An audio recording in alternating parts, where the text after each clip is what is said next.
All right, today we're diving into something, well, a little different, and honestly, pretty chilling. We've stumbled upon a document, a kind of blueprint, that lays out exactly how a modern nation could use technology not to build itself up, but to systematically tear itself down from the inside. So get this, the document literally calls itself a guide on how a nation sleepwalks into collapse. This isn't some high-level abstract theory. It's presented as a step-by-step instruction manual for total failure. So, we're going to treat this as a very, very urgent cautionary tale. And here's the kicker.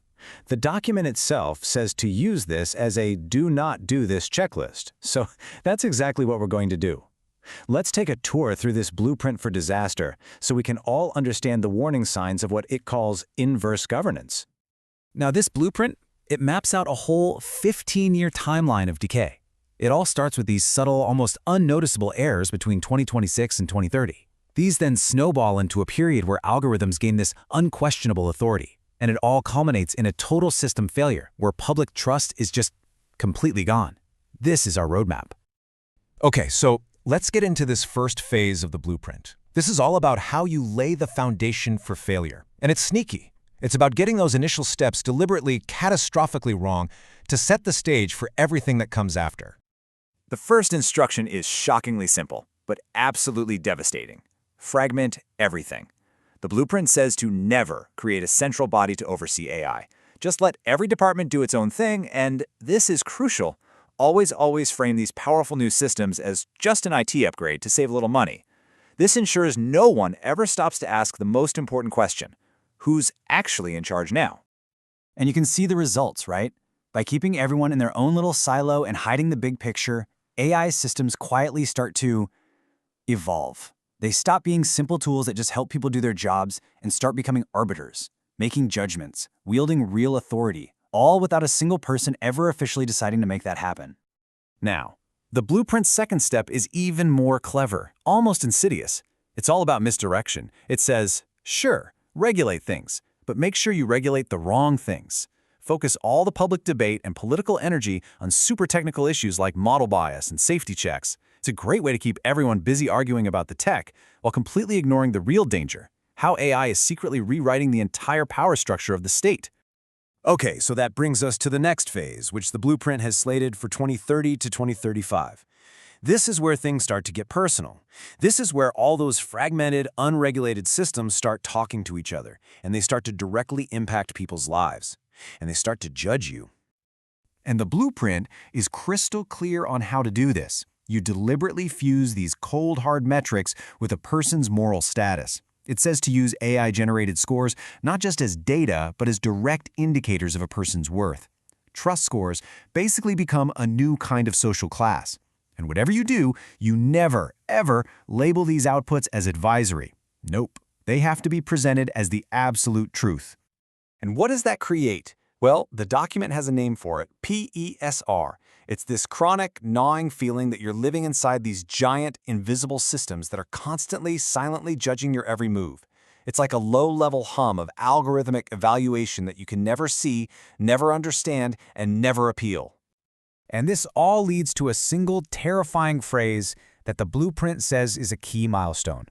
It's that moment when a person on the front lines, a clerk, an official, anyone, can just shrug and say, sorry, the system doesn't allow that. Even if official policy would allow for some human nuance or judgment, at that moment, the battle is over. The algorithm is now the law. All right, now in this next section, we see how the blueprint doesn't just let trust die. It actively murders it. This isn't an accident, you see, it's a feature. The whole point is to push people away and then point the finger at them for leaving.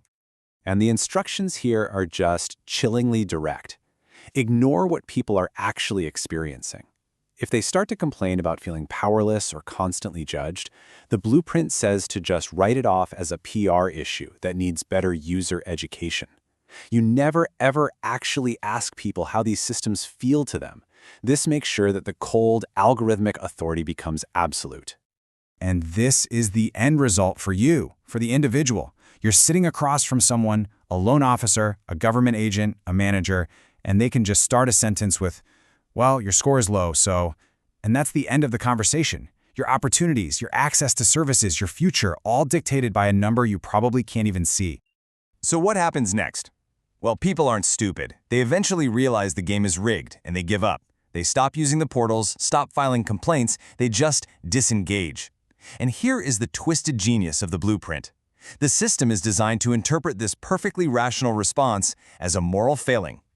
The official conclusion must always be the citizens are just lazy or they don't care.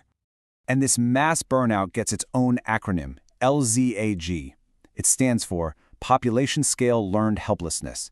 It's that exact moment when an entire country collectively learns the lesson, it doesn't matter what I do, nothing I do here changes anything. And so, why bother? So how does the state respond when everyone is checked out? This is the final nail in the coffin. The blueprint says the answer is simple: force. First, you make those useless, broken channels mandatory. Second, you actively punish people for not using them. And third, when a system is an obvious, flaming disaster, you never admit it. You just rebrand it as version 2.0 and throw some more AI at it. Trust isn't just lost, it's been actively hunted down and destroyed. And so, we've arrived at the endgame. After 15 years of following this playbook for self-destruction, what's left? What does this nation actually look like? The blueprint has a name for it: the hollow state. The blueprint lists 5 defining features of this hollow state. First, its tools are no longer about providing services, they're about passing judgment. Second, that feeling of being watched, PSR, is everywhere. Third, learned helplessness, LZAG, is the default mindset for everyone. Fourth, the state has to use force to make people use its empty systems. And finally, you've got a government that has all the formal authority on paper, but no real meaning or legitimacy flowing through it anymore. And this just perfectly captures the ultimate paradox, doesn't it? From the outside, the state looks incredible. Everything is online, efficient, AI accelerated, a modern marvel. But on the inside, it's completely hollow. There's no trust, no belief, no legitimacy. It's a ghost in the machine. The document just ends there, but it leaves us with this really unsettling question, right?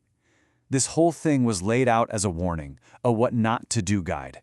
But as you look around at the world, at the systems being built, at the language being used to describe them, how many of these steps sound just a little bit familiar? Is it possible your government is, even unintentionally, following the blueprint?